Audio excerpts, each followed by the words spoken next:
지금 여러분들 나이에 해야 되는 일과 할 수 있는 일들이 있는데 이 일은요, 할 수 있는 일일까요? 해야 하는 일일까요? 할 수 있는 일. 맞습니다. 할 수 있는 일이에요. 즉, 안 해도 되는 일이죠. 내가 움직이면요, 뭐든 열리게 되어 있습니다. 할 수 있는 일을 할 수 있을 때 하는 것이 어떻게 보면 여러분들의 인생에서 굉장히 내 삶을 튼튼하게 만들어줄 수 있는 방파제 역할을 지금 여러분들은 스스로 구성을 하고 있다라고 생각을 해도 무방하거든요. 그래서 오늘 출범식이라고 얘기를 들었는데 기왕 하시는 거 움직이셨잖아요. 조금만 더 움직이세요. 뭐 큰 돈 들어가는 것도 아니고 우리가 엄청난 에너지를 쏟아 부으면서 챔프단 활동을 하자는 것도 아닙니다. 좋은 사람들끼리 만나서 좋은 일을 하면서 그 안에 생겨나는 관계와 경험을 토대로 여러분들 스스로가 발전할 수 있었으면 좋겠어요. 이게 제 진심입니다. 그리고 나서 여러분들이 그 경험을 전수해 주세요. 누구한테? 여러분들의 후배들한테. 그게 목적이에요. 너무 과한 거 하지 마세요. 우리가 뭐 10억씩 모아다가 얻다가 누굴 도와줄 수는 없습니다. 그거는 내 삶을 망가뜨리는 행위고요. 할 수 있는 일을 할 수 있는 정도로 하시면 돼요. 대신에 그 마음에는요, 항상 그걸 생각하세요. 내가 지금 나를 돕고 있는 행위를 하고 있는 것이다. 그렇게 하지 않으면 여러분들 1년 동안 그 안에 정말 많은 생각들이 왔다 갔다 하실 거예요. 제가 말씀드린 것처럼 지금 이 중에도 있을 수 있죠. 내가 지금 여기서 뭐 하고 있지? 뭐 하고 있냐면요, 여러분들 스스로 삶을 튼튼하게 만들고 있습니다. 더 자세한 얘기를 좀 드리고 싶은데 제가 좀 너무 주저주저 얘기를 하면 길어질 것 같아서 뭐 아무튼 이만 마무리하도록 하겠지만, 오늘 여기 와주신 우리 김선우 대표님 그리고 김동현 대표님이 앞으로 저희 협회 부회장님으로 취임을 하셔서 많은 것들을 도와주시기로 하셨어요. 이것도 굉장히 자발적으로 먼저 논의된 내용들입니다. 그래서 앞으로도 우리가 챔프단에 왔을 때 이분들의 도움을 받을 거라고 생각하고 온 건 아니잖아요. 이런 식으로 많은 일들이 일어날 겁니다. 그건 제가 하나 약속할 수 있어요. 3기 챔프단 여러분들 진심으로 환영하고요. 진심으로 존경하고 진심으로 모든 분들이 잘 되실 수 있도록 제 역할을 다하고 노력하겠습니다. 앞으로도 자주 뵙고 편하게 지내고 조금 더 친해질 수 있는 기회가 생겼으면 좋겠습니다. 이만 마무리하겠습니다. 감사합니다.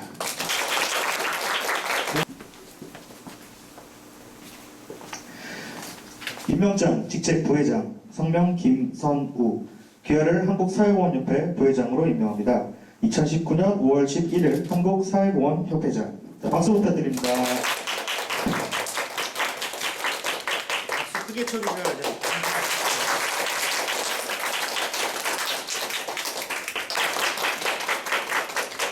앞에 보시고 사진 촬영 하실게요. 하나, 둘, 셋. 네, 박수 주세요. 네. 시작하기 전에 말씀드릴 거는 공부하고 사업하면서 지금까지 성공적으로 생각했던 그런 어떤 패턴적인 그 메커니즘, 그러니까 생각을 어떻게 해야 될 것인가, 그리고 앞으로 제가 어떻게 행동을 하면서 사업을 할 것인가, 이런 거에 대한 부분들이기 때문에 여러분들이 이제 좀 보고 걸러 들으시면서 이런 거는 좀 같이 해보면 좋겠고 이런 거는 좀 아닌 것 같다라는 부분들이 사람마다 다 다른 게 있을 수 있어요. 그런데 다만 다른 여러 사람들하고 공유한 부분들이 좀 있기 때문에 일반적으로 보면은 그래도 조금은 배울 수 있는 부분이 있을 수도 있어요. 미래를 예측하려고 계속 책도 많이 읽고 생각도 많이 했는데 사실 이 내용들이 뭐냐면 다 실패한 내용들이에요. 다. 그러니까 성공한 사람도 엄청 많은데 사실 실패한 사람이 훨씬 많아요. 저희가 지금 어떤 뭐 사업을 하거나 어떤 기술을 개발하거나 뭐 정치를 하거나 그런 거 했을 때 뭐 예를 들면 뭐 힐러리하고 트럼프 같은 경우도 뭐 힐러리가 다 될 거라고 예상을 했는데 트럼프가 됐잖아요. 그런 것들도 예측이 되게 어려운 것들이죠. 그죠? 분야들이 융합이 돼가지고 그 어렵게 만들고 그런 부분 때문에 사실은 이렇게 뭐 보면은 빌 게이츠 뭐 나오고 막 뉴욕타임즈 나오고 막 했는데 다 실패했어요. 그래서 예측할 수 있는 방법은 저는 없다고 보고요. 근데 그런 차원에서 저희가 사실 개인의 시야는 굉장히 좁아요. 그러니까 세상 전반의 어떤 글로벌한 내용들을 예측한다기보다는 제가 미래를 예측한다는 관점을 조금 바꿨거든요. 그러니까 저 같은 경우는 처음에 욕심이 좀 많았어요. 제가 처음에 대학원에서 수학 공부를 하면서 엄청난 문제를 해결해가지고 세상의 문제를 좀 해결해야겠다 그런 생각을 좀 했거든요. 근데 이제 그게 안 된다는 걸 깨닫고 논문이 그냥 실적을 위한 논문이고 깨닫고 제가 지금 박사과정을 중단을 한 상황이거든요. 어떻게 보면. 그래서 제 개인에 좀 집중을 했어요. 내가 개인의 관점에서 어떤 미래를 본다는 건 뭘까라고 생각을 했는데 전 이렇게 생각을 했거든요. 그냥 이걸 바꿔봤어요. 그래서 나의 미래, 그냥 내가 보는 그 서라운딩에서 저희 스스로는 본인이 제일 중요하잖아요. 그렇죠? 그래서 본인이 느끼는, 그리고 본인이 10년, 20년에 내 주변에 있는 사람들, 결국은 자기의 미래란 말이에요. 뉴스에서 아무리 뭐가 나오고 트럼프가 돼도 내가 바뀌진 않거든요. 솔직히. 맞잖아요. 그렇죠? 그래서 나를 어떻게 바꿔야 되느냐, 이런 게 저는 더 중요하다고 생각을 했기 때문에 결국 좀 바꿨어요. 내 미래를 어떻게 만들어내야 되는 것인가. 네.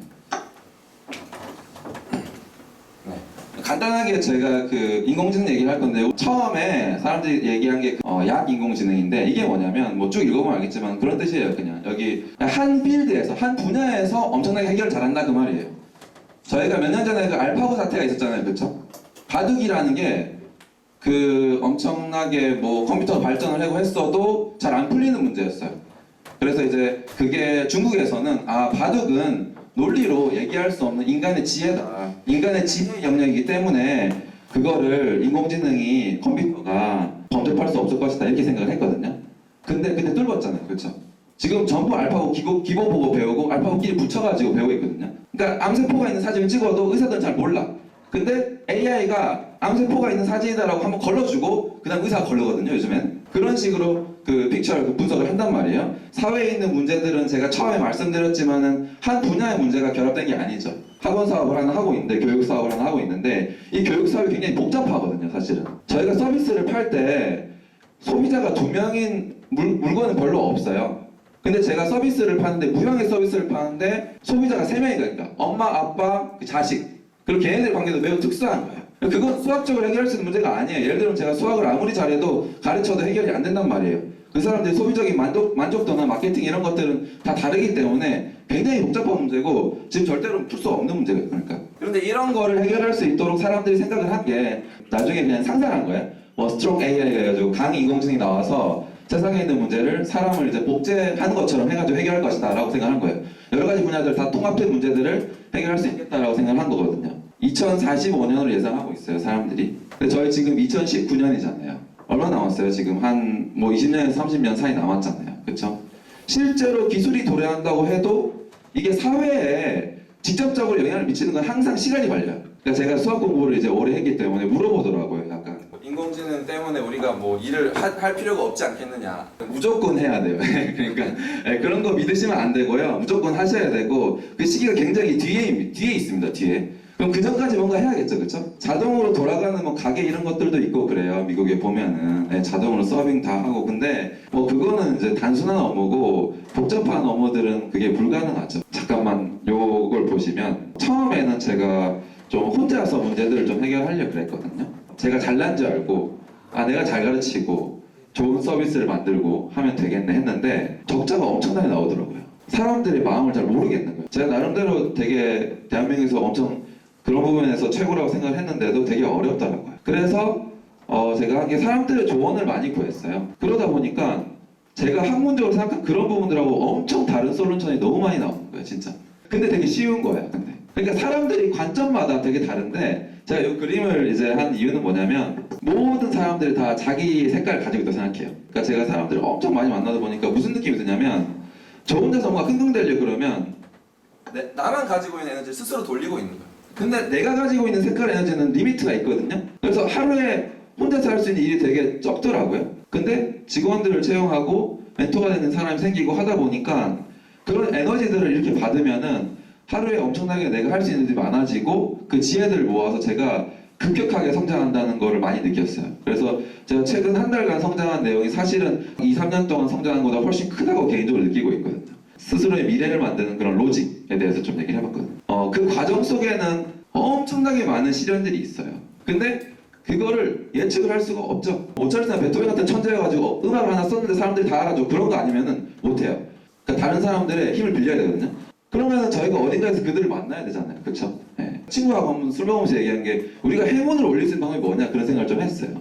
근데 사람들을 만나는 것이 행운이라고 생각했고, 바로 안에 있는 이런 것들이거든요. 진짜 중요한 거예요. 정말 기본이에요. 근본은 능력, 자기의 매력들을 계속 개발을 하셔야 되고, 근데 적극성과 이제 본인이 오픈마인드를 가지고 있는 거.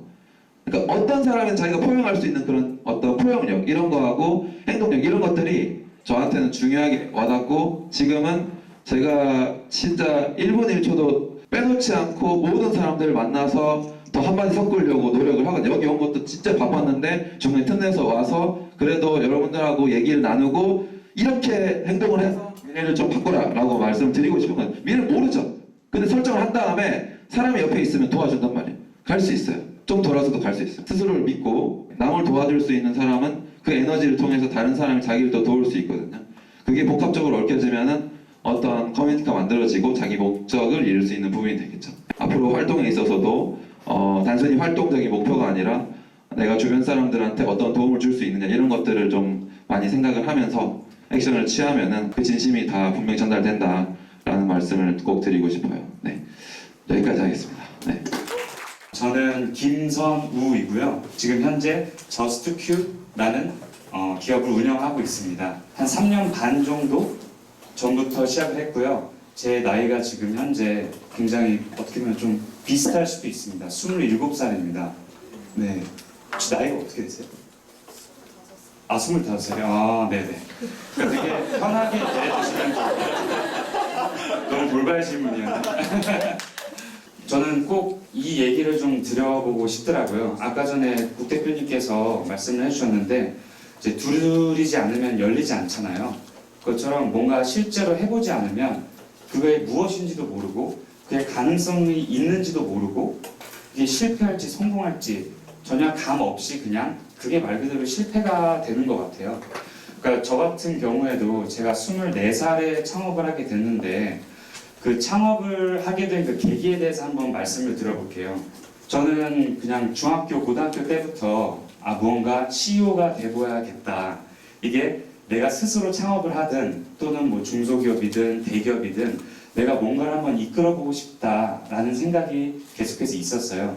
이제 되게 막연한 생각만 있었는데 24살 때 이제 친구들끼리 MT를 갔다가 강남역 11번 명품문고 거기서 이제 친구들을 기다리고 있었어요. 근데 이제 심심하니까 이렇게 쭉 둘러보고 있었는데 이런 책이 있는 거예요. 아마존. 지금에야 10억 번다. 딱 이런 책이 있는 거예요. 지금도 저한테 10억이라는 돈은 굉장히 큰 돈이거든요. 근데 그때 당시에는 어마어마하게 되게 큰 돈이었어요. 그래서 뭐라고? 지금 아마존 하면 10억 벌 수 있다고? 하는 그런 막연한 생각에 일단 무조건 사서 막 책을 읽었어요. 근데 생각보다 내가 모르던 그런 세계였네? 모르던 산업이었네?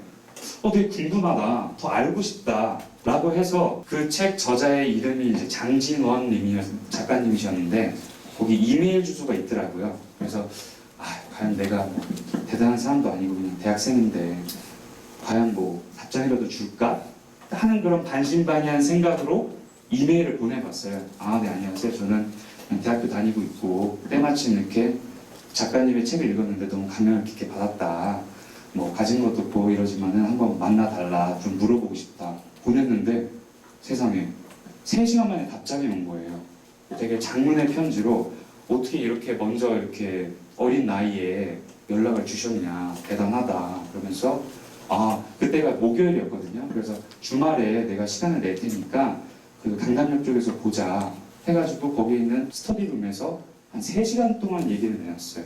저는 한 1시간 정도 티타임 좀 내주시면 감사드리겠다 했는데 약간 3시간에서 지루한 건 절대 아니고 되게 유익한 그런 시간을 갖게 되었어요.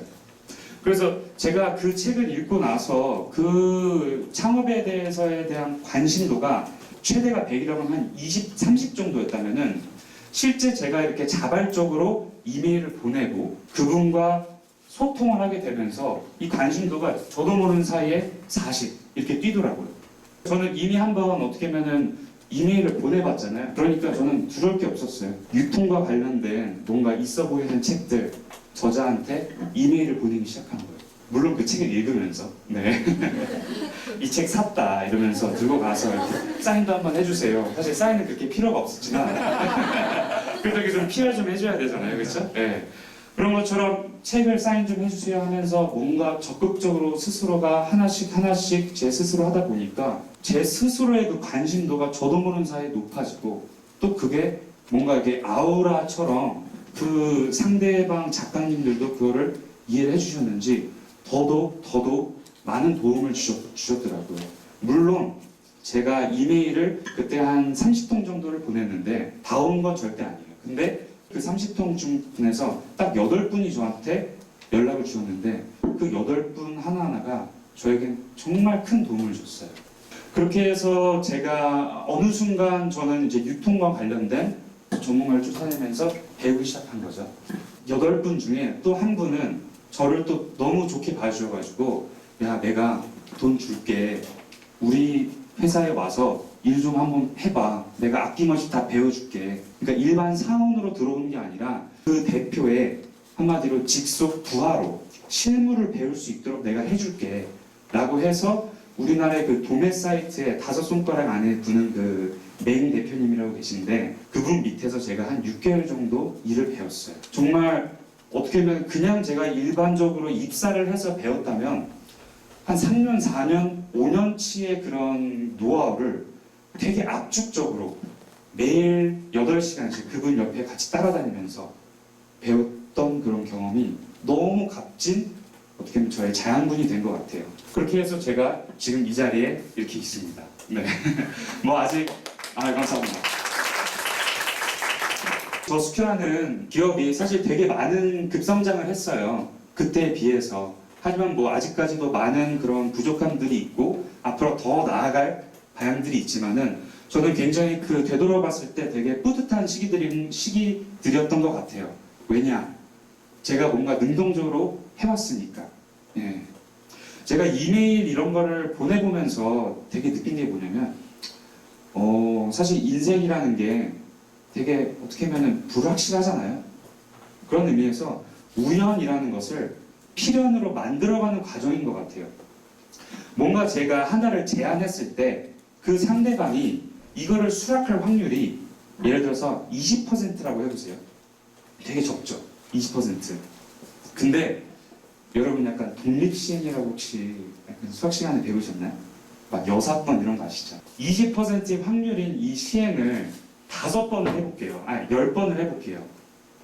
그러면 10번을 이렇게 제안을 했을 때 그 중에 한 번이라도 성공할 확률 얼마일 것 같아요? 계산을 해보니까 90%나 돼요. 그러니까 한 번을 할 때는 20%의 성공 확률밖에 안 되는 것 같은데 그거를 그냥 의지를 갖고 끈기를 갖고 10번을 시도하니까 그 10번 중에 적어도 한 번은 성공할 확률이 90%나 되는 거예요. 이거를 만약 내가 20%를 한다? 그럼 계산을 해보면은 99%에 가까워져요. 인생이란 게 뭐 사실 100%라는 건 없잖아요. 그런 의미에서 99%는 저는 필연이라고 봐요. 그러니까 이런 것처럼 여러분들이 지금 목표하고자 하는 거 당장 지금은 당연히 없을 수도 있어요. 하지만 언젠가는 그렇게 생길 거란 말이죠. 그럼 그랬을 때 항상 선택이라는 기로에 쓰게 되고 그게 내가 성공할 수 있을까? 실패하면 어떡하지? 쪽팔리는데요? 이런 타이밍이 올 거예요. 근데 만약에 그게 쪽팔리다면 단순해요. 20분만 하세요. 그러면 쪽팔리지 않을 확률이 올 것입니다. 아까 전에 또 국 대표님께서 이제 말씀해 주신 것 중에 할 수 있는 일과 꼭 해야 되는 일. 네, 맞아요. 지금 이렇게 이 자리에 오시게 된 거는 해야 되는 일이 아니라 할 수 있는 일이에요. 저는 그 말에 되게 공감을 하는 게 나이가 더 들어갈수록 정말 이런 다른 제약들로 인해서 되게 능동적으로 참여할 수 있는 기회들이 훨씬 더 적어들어간 것 같아요. 근데 그런 의미에서 저는 이 자리가 굉장히 귀중한 것 같아요. 지금 이 순간에 뭐 당장에 뭔가 이게 나한테 좋을까 말까 이런 고민들이 당연히 뭐 저도 그렇고 여러분도 그렇고 누구나 할 수 있는 것인데 이러한 자그마한 확률들이 마치 이게 뭐 선택은 아니지만 이게 좋을까 안 좋을까 확률이 좀 적더라도 능동적으로 스스로 선택하고 열심히 해나가는 이 경험들이 모이고 곱셈으로 모인다면 그 중에 하나는 정말 높은 확률로 여러분 인생에 굉장히 값진 경험이 될 것이고 그게 어떻게 보면 터닝 포인트가 될 수 있을 것 같아요. 그런 의미에서 다시 한번 이 자리에 여러분들 같이 만나게 돼서 너무 영광이고 앞으로 저 참 영광스럽게도 제가 부회장이 됐는데 네, 앞으로 진짜 자주 소통하면서 잘 지내봤으면 좋겠습니다. 파이팅입니다. 네. 감사합니다. 박수 주세요.